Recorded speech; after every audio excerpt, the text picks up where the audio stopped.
In 2006, a strip club in Las Vegas was offering mortgages. Not drinks. Not jobs. Home loans. That's not a joke. That's how the 2008 global financial crisis began. Not with panic. With confidence. And that's why it matters right now. Because the system didn't collapse when people panicked. It collapsed when everyone felt safe. Here's the uncomfortable truth. The 2008 crisis wasn't caused by poor people failing to pay mortgages.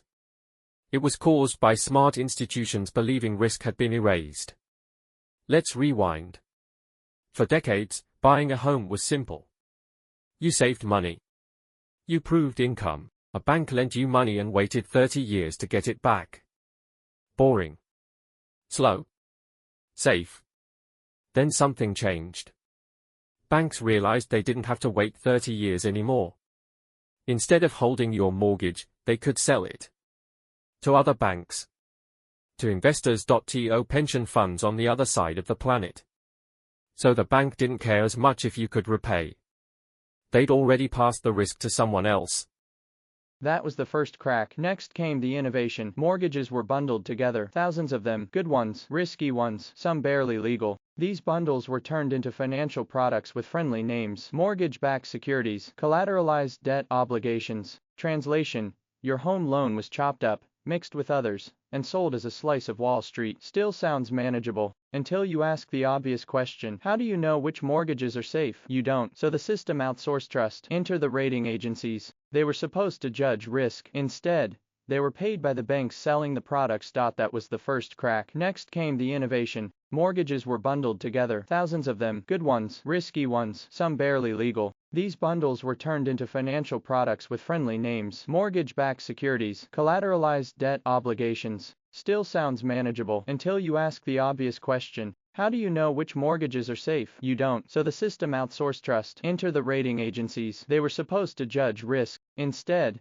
they were paid by the banks selling the products. That's like letting students grade their own exams. Shockingly, these bundles were rated safe, some even safer than US government debt. Here's where the math turns ugly. Many of these mortgages were subprime, meaning borrowers couldn't really afford them long term. But that didn't matter, because housing prices only went up. At least, that's what everyone believed. So lenders made the deals sweeter: low teaser rates, no income verification, no down payments. Loans designed not to be repaid, but refinanced. It was musical chairs with houses. As long as prices rose, no one noticed the music slowing, and the demand was endless. Global investors were desperate for yield. Pension funds, insurance companies, governments, they wanted safe returns. Wall Street promised them safety, wrapped in complexity. Risk wasn't removed, it was hidden. By 2007, the system was enormous, trillions of dollars, linked together by contracts no one fully understood. Then housing prices stopped rising. Just stopped. People couldn't refinance. Teaser rates expired. Monthly payments jumped. Defaults began quietly. At first,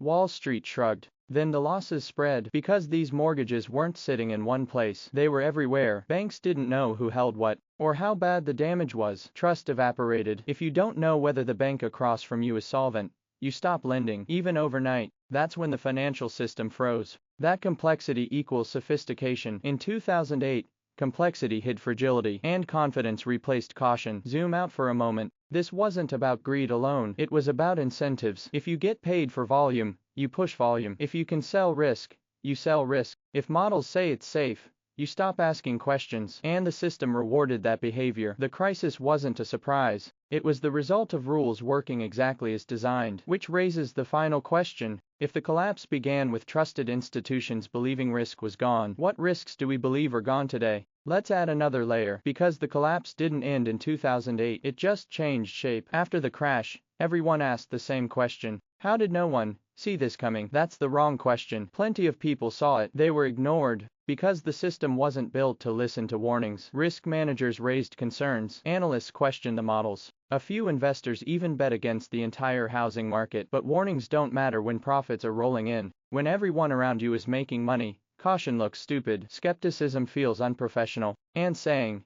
"this might blow up," Sounds like you don't understand the game. Here's the part most explanations skip. The real fuel of the crisis wasn't housing, it was leverage. Banks weren't just investing money, they were borrowing massive amounts to amplify returns. For every dollar of real capital, some banks had $30 of exposure. 30 to 1. That means a small loss isn't small anymore, it's lethal. A 3% decline wipes you out. So when mortgage values dipped, banks didn't just lose profits, they lost solvency. And because banks lend to each other every day, fear spread instantly. This is where things get almost absurd. Institutions that looked rich on paper were actually fragile, profitable but hollow, impressive but unstable, like skyscrapers built on sand. Then came the emergency measures. Central banks created money at speeds never seen before. Interest rates were pushed to zero. Governments guaranteed debts they didn't fully understand. The goal wasn't fairness, it was containment.